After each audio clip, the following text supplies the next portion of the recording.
you know. And then within that time, though, it was like, you know, winter time, they would need people out on the North Shore, and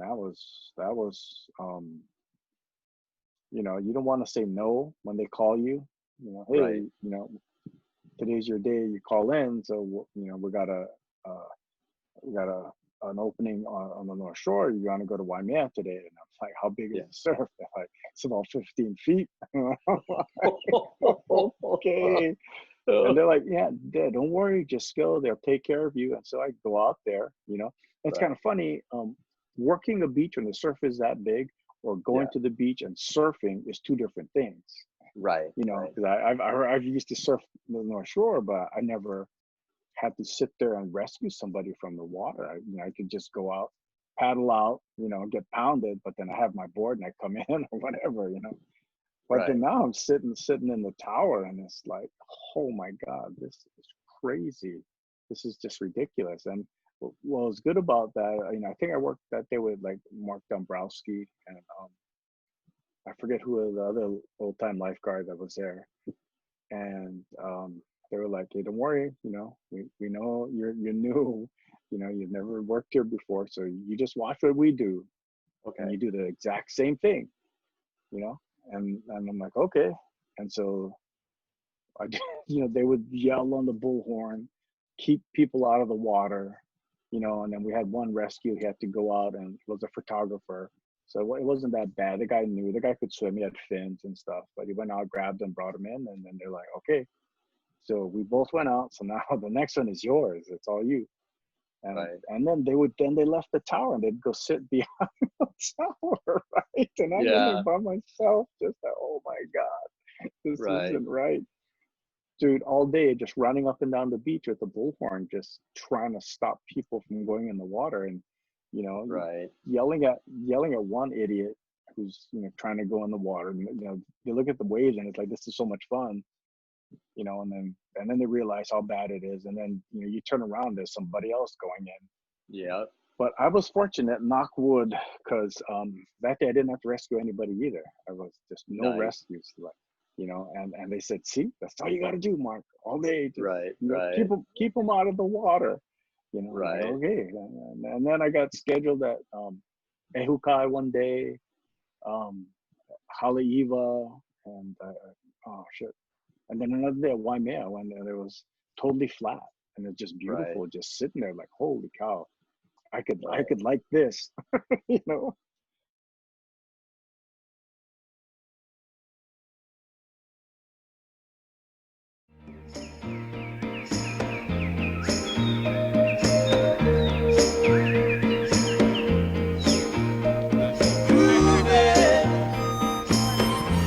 On a Sunday afternoon, really couldn't get away too soon.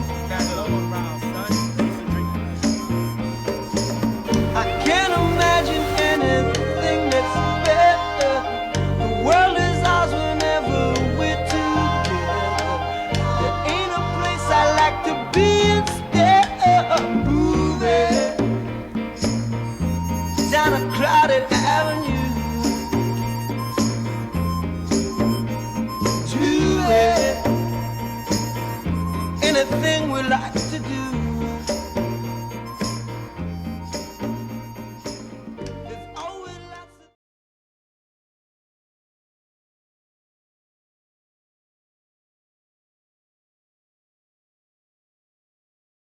of I think we finished off with you talking about the shaping. I mean, not the shaping, maybe the magazine thing that led into like H3O and all that, possibly. Right. And then maybe Wade. Maybe it was Wade and Skateboards Galore. But like, did you leave to go to California? To go, what year did you leave to go to California? Yeah, I went to California, I think, in '87. So I started Okay. lifeguarding in '86. Okay, so lifeguarding happened first. Yeah, and then I went to California for like a year, and then I came back and lifeguarded again. So I Oh, took a little okay. break. I took a little break lifeguarding. Okay. Okay. And then, it was from lifeguarding into like carpentry. Actually, carpentry, I started when I was like 15. Oh shit. Okay. Yeah, I think well, maybe a little younger. Yeah, about 15. My brother-in-law was a Finnish carpenter, and so he Okay. started teaching me how to build cabinets and stuff. Okay. And so that's how I learned. I actually learned all the finish work first, and then I learned later on in life. I learned how to frame and do all the labor stuff. Yeah, Okay. but I learned cabinetry like at a really early age. And so Wow. yeah, So what, your older brother was a carpenter? oh, my brother-in-law, Okay. my sister's ex-husband Okay. was a Finnish carpenter. Okay. And yeah, he was good, man. He could when he was young, him and his brothers, like they built like a Ferris wheel in their backyard that worked. What? Wow. Yeah, so it's like, holy crap, bro, that's pretty nuts. Yeah, nice guy, Manly Namuo, and we got to know him because we used to play in the schoolyard by our house, and he used to just kind of walk through there, drinking his bottle of wine that he used to have in his bag, you know. Right. And then one day we just asked him, "Oh, you want to play?" And so he started playing football with us. And then you know, one thing led to another. He started hanging out with us, coming over, fixing stuff at our house. You know, got to know my dad and my mom then, and then him and my sister ended up getting married and having a kid and stuff. Okay. And, yeah, and so he taught me all, most of my Finnish skills that I've perfected that I've gotten better at was started with him. Yeah, Okay. just some random hobo guy, if you think about it, drinking wine from a paper bag to marrying my sister, and you know, he's my first my oldest nephew is who's a carpenter now, a Finnish carpenter, and a framer. He lives on the Big Island. So yeah, but yeah, carpentry was the first thing I did before everything else. Yeah. Okay. So he taught you carpentry, and then you went from there. Did you start working with him? I never worked with him. I just did projects that he had that he would let me help him on, so I could learn stuff. Okay. And then you know, I started asking him more stuff. He helped me build my first like skate ramp and quarter pipe and stuff like that. And he yeah, whatever we needed done at our house, he would come and do, you know, and you know, kind of like how I am, like at Mike's house, like, oh, Mike, you need this done? Yeah, I can come and do it. But when he'd come and do it, I'd assist him, and so I'd learn all the different things that there was to do. Right. So that's how that just took off, and I just kept doing carpentry and just kept moving on and working for different companies. Wow. So, yeah. Yeah. No formal training. No like formal. Okay. No, not at all. Yeah, I was just kind of learning stuff out of necessity, I guess. Yeah. That is amazing. Wow. That's crazy. I never knew that. I thought that you might have gone to like some kind of like you know, like a, what do they call them? Trade school or trade school. No, yeah. I like that. You know, it's kind of funny because I looked into that at HCC, and then when I read what you have to do, I thought, wow, I don't need to learn this. I know it already, you know. And then I thought, I don't want to become a union carpenter. So, you know, I don't need to go get any certificates. I just you know, keep working, and it paid off to where you know, as more jobs I got, you know, I just kept putting in, you know, all my hours, and eventually I had enough of experience that I'm a journeyman, you know, and I could do, you know, whatever, and then started being like what's that, like a site coordinator and stuff like that, you know, or a construction supervisor and whatnot. Okay. So yeah. So it all came from building skate ramps. That's so awesome. Things in my house. Right. Yeah, everything to doing big to skateboarding. Because I think when I met you, when I first met you, I think you were doing renovations for one of the hotels at the time, Ala Moana Hotel? Yep, at the Alamana Hotel. I was working for Okay. Kai Builders. Yeah, I was I guess the lead carpenter on that job. And so yeah, that lasted like a year and a half or something like that. And then from there, I went on to work for this other company that did Hawaiian homes, building Hawaiian homes, and trying to give people a better, I guess, upgrades of stuff. Okay. Yeah, and then it just kept moving on from there to where I just ended up just doing it for myself. Right. You know, it wasn't easier, but you know, it was okay. You know, it's feast or famine sometimes, but you know, it's all right. Right. Led me to here So- now. Yeah, dude, that's an impressive story, Mark. Wow. So you went from your carpentry at some point in the early years to becoming a lifeguard.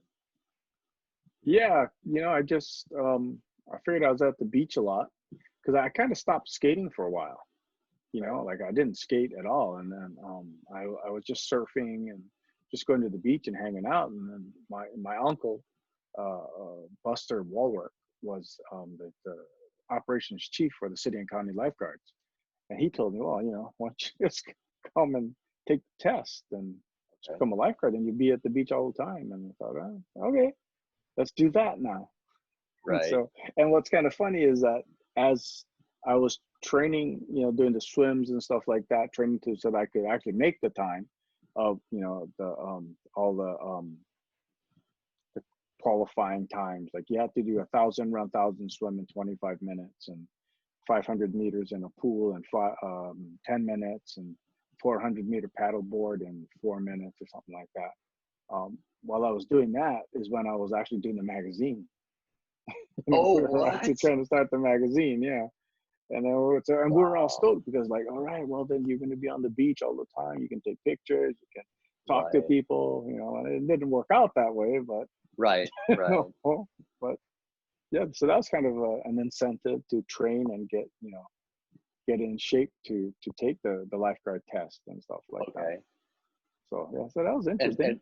I did And it. what year was that? What year was that you became a lifeguard? June 1986. Okay. And where was your first assignment?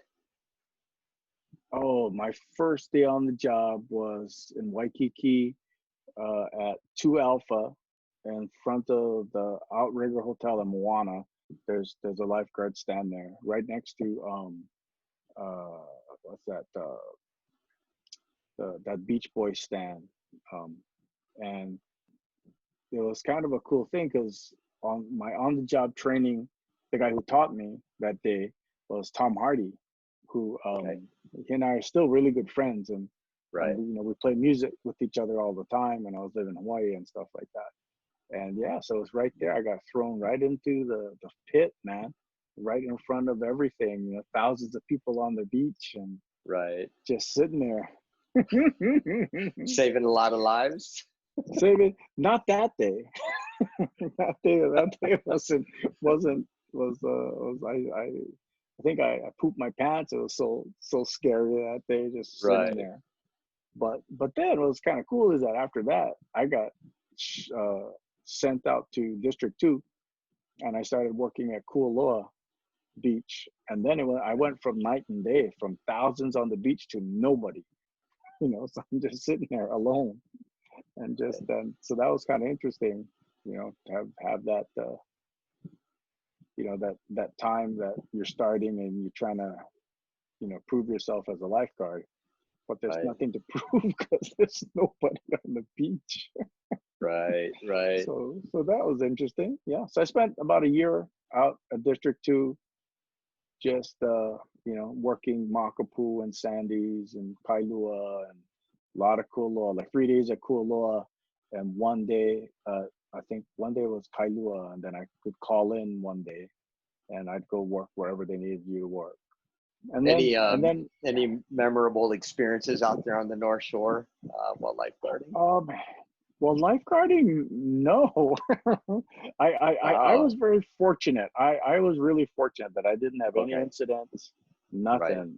All my rescues and all the big stuff happened like at Makapu, Sandy's, in Waikiki, and actually when I first started lifeguarding, me and my friend Norman Solomon, we were going to go surf.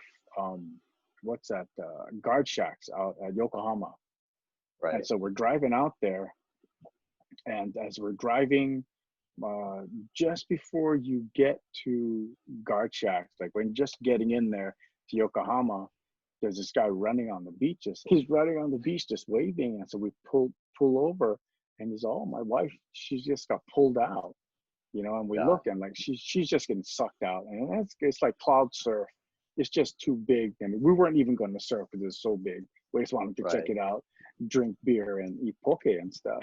Yeah. And then he's like yelling, and so, I get out of the car. I put my fins on.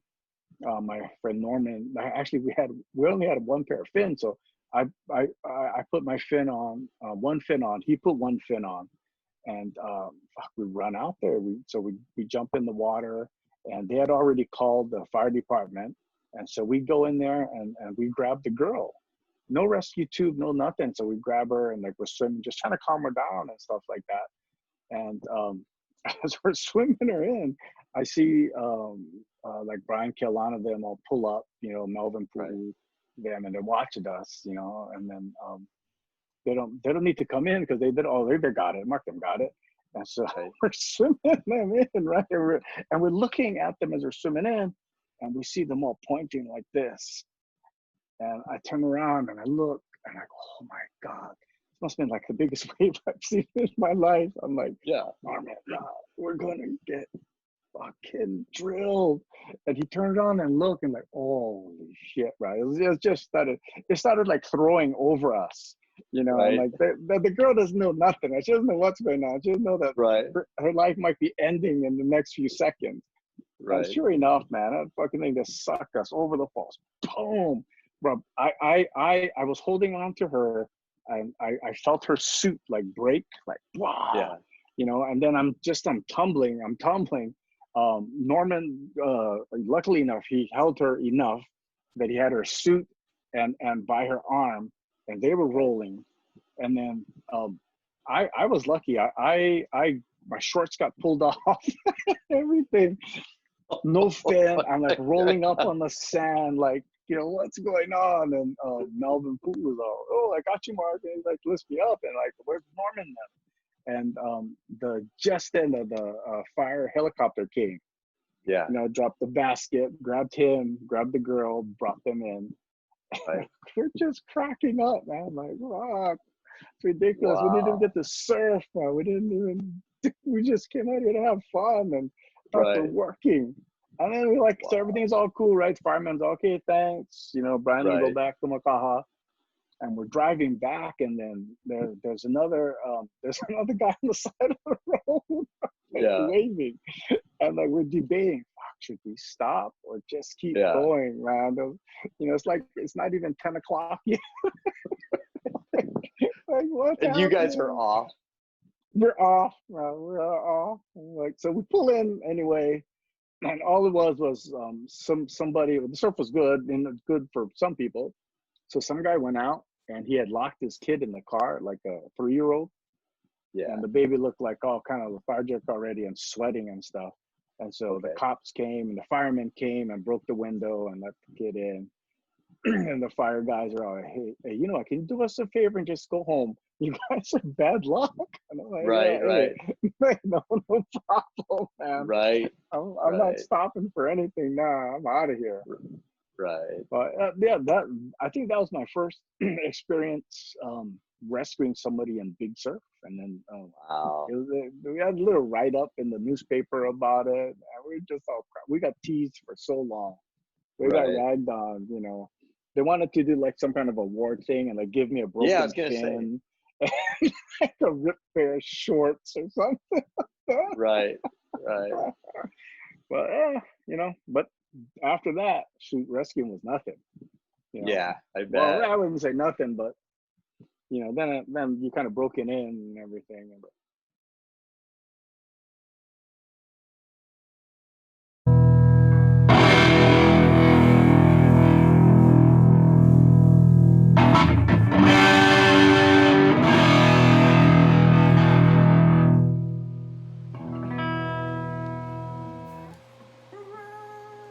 I was trying to see if things would fall off the wall.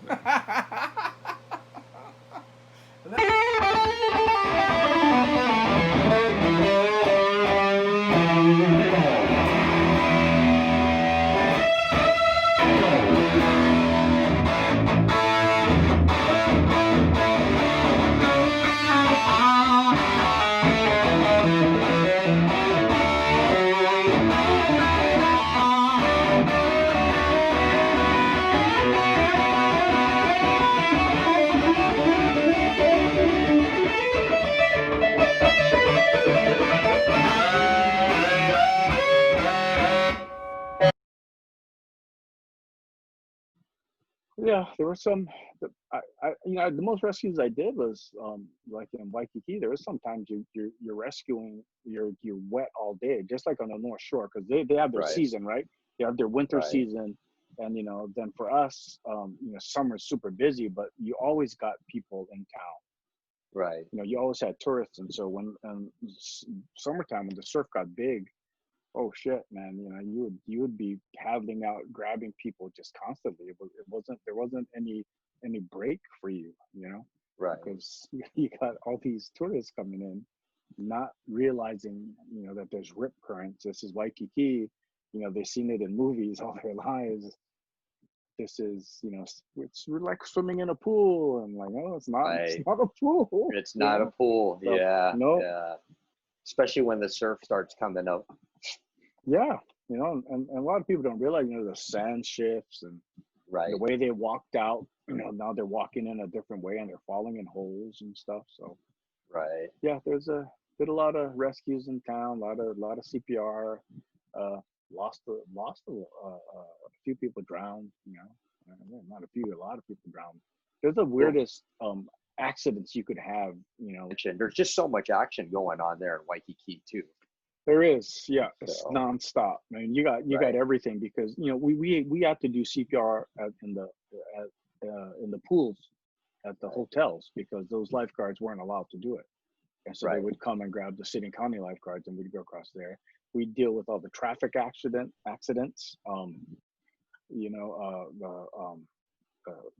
the theft on the beach, so everything, it was like we were there for everything. There wasn't like there was no line, like, okay, you only do up to this and then that's it. Right.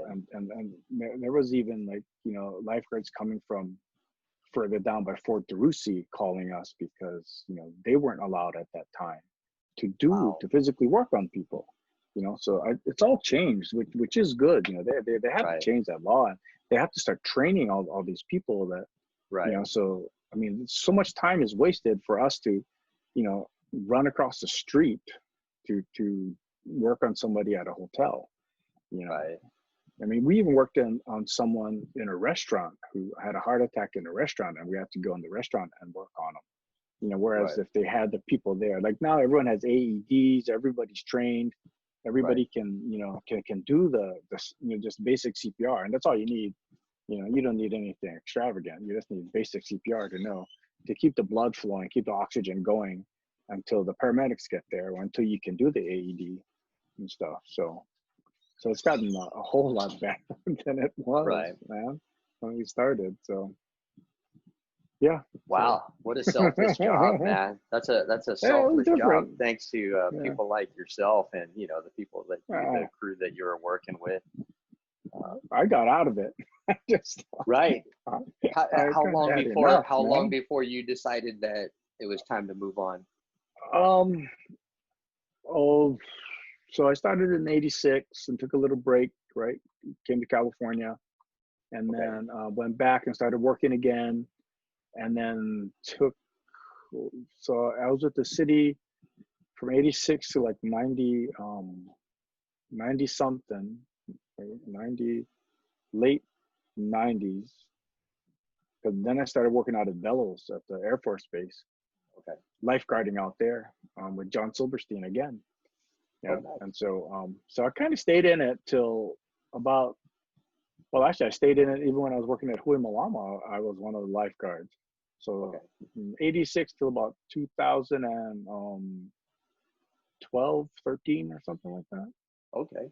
So, and you know, there were some breaks in it when I did other things, you know, but I always kept my certifications up. I always, you know, I worked at the YMCA, you know, as a head lifeguard there for a while and did stuff there. But yeah, I think this is the longest I've gone without having any type of rescue certifications. I have my CPR still and my first aid, but I don't have any ocean rescue or anything like that right now. Ah, okay. But yeah, it was most of it's funny because most of my adult life was lifeguarding or carpentry. Carpentry, You know? right? Yeah, that's so, you know, and it's kind of funny because they all went hand in hand. Right. You know, when I was lifeguarding, I built stuff, whatever we needed to get built, Right. whatnot. You know, so and a lot of the construction jobs I got or I had, having my certifications really helped. All my CPR and AED and O2 therapy and all that stuff. Yes, I could do and run all the safety classes or first aid or whatever it was. Yeah. Wow. So yeah. That's pretty amazing. It's like how your jobs can intertwine like that. Yeah, you know, and I think I've been fortunate to have that, you know, to where I can actually add this skill that I have from this one I can put into this one. Right. And it's really helped me actually stay employed. Right. So, And eventually, like way later, you know, you ended up working with Seth for Hurley, doing those build outs for us, and Seth was a lifeguard at the time. And yeah, so and I got to know Seth because of lifeguarding, because he was when he got when he became a lifeguard, everybody who became a lifeguard had to do I think 1 month or 1 week of on the job training in town, you know, and I think he kind of stayed in town for a year or something like that. And then Paul Hatter came on board, and Abe Lerner guys, Kerry Atwood, you know, all these, you know,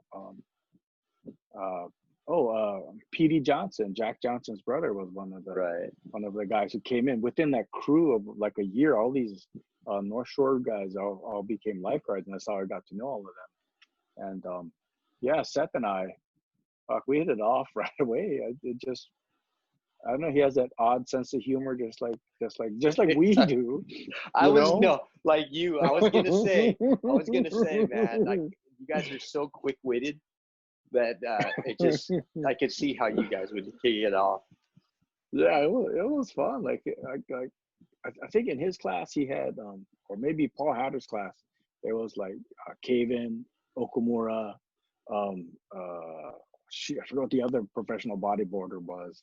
And then to me, it was like, wow, you know, I used to see these guys in magazines, you know. Right. Even Seth, right? He was on that Viva milk commercial. I remember that.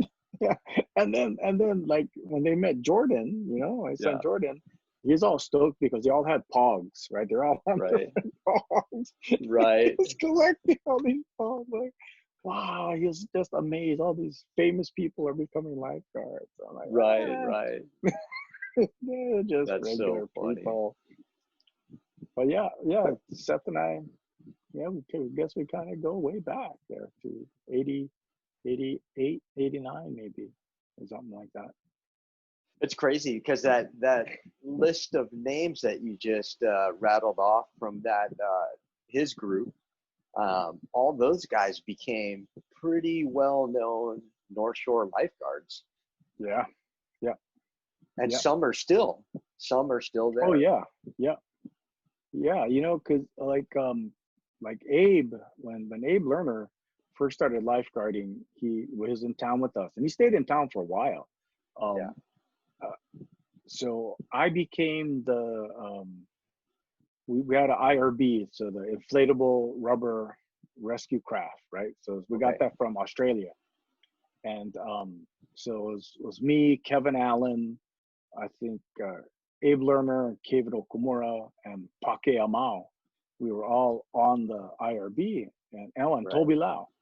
But then Pake and I kind of took over it and started training people and became more like the IRB. I don't know. There was no title for it because it was just a creative job, right? And so there were 4 of those boats, 1 in each district. And then Pake ended up going out to District 2 in Makapu, and Kevin Allen came on board with me. And then when we couldn't work it every day, so we'd have, Abe Lerner, on it, Right. and Kevin Okamura. And Abe took that thing to a next level of it, just himself doing some pretty insane things on this boat that had a 25 horsepower Johnson motor, Right. and he's just buzzing around in big surf in town and stuff, and launching himself off the back of white water, just like Wow. blowing people's mind. Like he didn't have Right. fear, Yeah. and he kind of understood, I guess, the physics of it. And so that, when he went to the North Shore, I think it was just, perfect for him to get on the jet ski and just take it, take his skills there. And, Right. Plus he's not afraid of the big surf or anything like that. So, Right. I mean, he welcomes it. Right. He was pretty intense surfer back then too. Oh yeah. Yeah. Yeah. So, yeah, it was cool. It was cool to all those guys. I working with Petey Johnson. His first CPR case, I was the lieutenant, backing him up. So I'm thinking me and Tyler Lau, and I remember he called it in, and when we got there, so usually when you go grab the guy from the water, and you're gonna do CPR on him. So if you're the rescuer and you're pulling the guy in, when you're the lifeguard running down to help, you want to be the guy grabbing the O2, because Right. you want to set the O2 up and get it going and put it on him. If Right. you're the guy rescuing them, you don't have that luxury. So you got to go mouth to mouth. So you got to blow. Right. And back then, you were mouth to mouth blowing. And Right. I remember getting there and watching Petey, his first CPR case, he was blowing, and that guy was just, so when you got water in your lungs and in your stomach, when you first blow, you blow and you move your head, because everything's going to fly back out. All of breakfast or lunch, whatever they had, is going to come flying out. And if you're not remembering that because your adrenaline's running, it's just going to go shoot right into your mouth. Right. And if they were down for a while, they didn't have a lot of food, then it's just like blue, like the I guess the acids in your stomach or in the salt water or something changes it to like a light blue color. It comes foam just comes out of the mouth. And I remember just feeling sorry for him, man, because we got there, we're setting the stuff up, and he's just blowing on the guy and pumping on his chest. And he's just covered in vomit. Like, all right, we got this. Go kick back for a while. And I think it's kind of, we're laughing about it, but I think that's kind of when the city started realizing that maybe after you do CPR and the guy doesn't make it, if it's very traumatic, these people, the rescuers need some counseling, need somebody to talk to about it. And I remember telling them, this is pretty hairy. I mean, if you don't know and you're all by yourself, it's not an easy thing to go through. Right. So that's why I think now they have a lot of counseling services after all these things, doing any kind of drowning victim and stuff like that, which is, they should have had it back then. Right. It was so needed. Right. There were some pretty crappy things that we had to do, and the way we dealt with it was, let's go drink. Yep. let's grab a 12-pack and go talk story and play music. Right. Well, like I said, it's a thankless job, and people think that lifeguarding is like this glamorous job of like being able to sit on the beach all day and enjoy the view and go out and get some surf, not realizing it's like you might not be saving people the whole time that you're on your shift, but you got to be aware. You have to be aware. And when it does, be ready. When it does come that time, you got to be ready, because life, somebody's life depends on it. Yeah, it's like what were they saying? It's like 90% boredom, 10% action. Right. You Right. know, and you're pretty much waiting. You're pretty much waiting for someone to die. You Right. know, like this person is either gonna have a heart attack and drown, or they're gonna drown. They're gonna get hit in the head or something. You're waiting for something horrible to happen. Right. You Right. know, and it's funny that a lot of people when they used to walk past our lifeguard tower, and they would look up in our tower at 2 Alpha, and like, we're all into like heavy metal. It was the 80s, right? We're really Right. into it, and so we'd get all these magazines and we'd rip out the posters, of girls in bikinis or Yeah. or guitar players, and we got it all posted up on the ceiling. So when people are walking past and looking up, and we got like rats blasting out of our tower, like. Right. And we're just all there, like, sitting down. And then so it gives that image, like, oh, these guys do nothing. Right. They're just checking out girls. And, Right. we are. We are. Right. But, when you're going to drown, I'm going to be there to save you too, though. You're going to be the one to save. Yeah. Yeah. So it's an interesting time. I Now bet. it's all different. Everybody's very well groomed, Right. well, everyone's put together the nice package of a lifeguard. Right. Whereas Right. before, like, I was lifeguarding and my hair was down to here. Yeah. We had Toby Lau, who played with Point Blank, and he'd be walking down the beach to lifeguard in tight leather pants and a leather hat and big afro, no shirt, and just kind of stumbling to the tower, puts his stuff in. Who the fuck is this guy, man? I mean, we had a little loft in the tower, so he just climb up there. He didn't go to sleep yet. Right. He climbs up, crawls in the loft, and just passes out. We're like, yeah, we got you, man. Take your break. But it was, that was that was then. It's a different You time got to you got to experience being a lifeguard when it was fun. It was, yeah, it was. Somewhat. It was fun. Yeah. Yeah. Yeah, we had some. Yeah, you might have to edit out the names. Oh yeah. So no one gets sued. Right. Oh. Hey, as long as they did their job, I'm sure that they're fine. Yep. Yeah. I think that was it. And I think that's how we kind of, the majority of us gained the respect of all the Cool Heel Beach Boys hanging out in Waikiki. Oh, right. Because they knew we did our job really well. We took everything serious. And Right. we never, it wasn't a lot of drama. There was drama, but those people kind of got, ousted quickly. Right. And then the people who were there just to pick up girls or scam or, be the glamour, look at me, they didn't last that long. They didn't last. Yeah. Yeah. Once you had to really work hard, then it was over. Right. Yeah. Right.